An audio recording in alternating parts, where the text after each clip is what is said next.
Hello, this is Rutger Roosendaal from Notarik. In this movie I like to demonstrate you our search engine and the way we play out videos that have time-based tags. So for this demonstration I'll make use of a collection, an oral history collection of the Jewish Historical Museum in Amsterdam.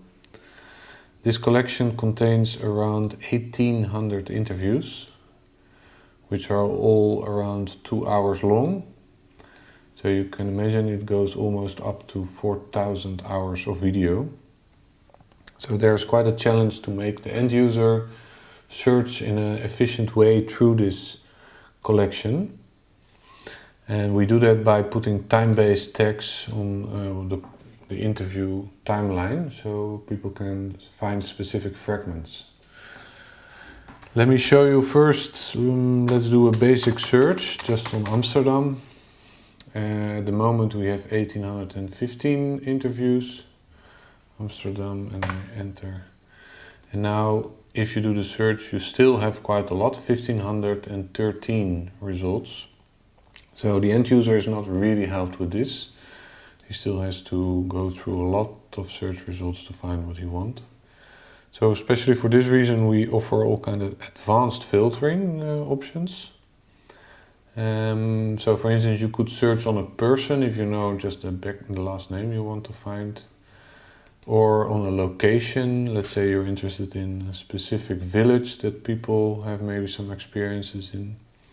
You could use just one letter and then the system gives you already suggestions on all kind of locations that are tagged inside the interviews. So that helps also the end user. Then there are specific keywords which are predefined. They're also on the timeline of the interviews. So let me just, for instance, you select the word bevrijding, which means liberation. And you see now that we have actually 626 results, which is a smaller part, but still quite a lot. But maybe many people talk about liberation in these interviews. So let's also filter on a specific year. And let's take this one. Yes. Now we have quite nicely only 5 results, which is really good. So there are 5 interviews that actually handle the search, handle Amsterdam liberation in this year. And if I choose this one now, we will not jump immediately into playout mode because we think for people it's nice to just reflect a bit on the interview. So we offer first a window that has a description on top with all the chapters inside the interview. So you can just quickly read it also if you want. And down here you see the chapters that are actually fitting your search request. So you see there's one chapter on Westerbork, which is a camp in the Netherlands, and probably this man talks about his experience there. So let's open this interview.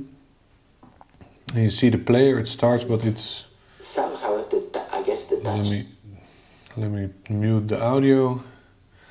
You see here it jumped to almost 15 minutes. So that specific part in the interview where he's talking about the camp Westerbork is starting now. And also when you're watching this part, which can still take up to 20-30 minutes, and you want to know a bit more the context of this interview, then you can, inside the player, also click this menu, and then you get all the chapters, an overview of all the chapters that are in. So he started talking about his youth, then the period just before the war, the period that he was in this camp during the war, and then after the war. They also talk about family and some things. They show some objects and photos of the time there. Also in the video player it's possible to read quickly. So here you see actually the year that we searched on, and also the word Amsterdam is inside. So that is the way the search engine found this specific fragment. Let's go to another part.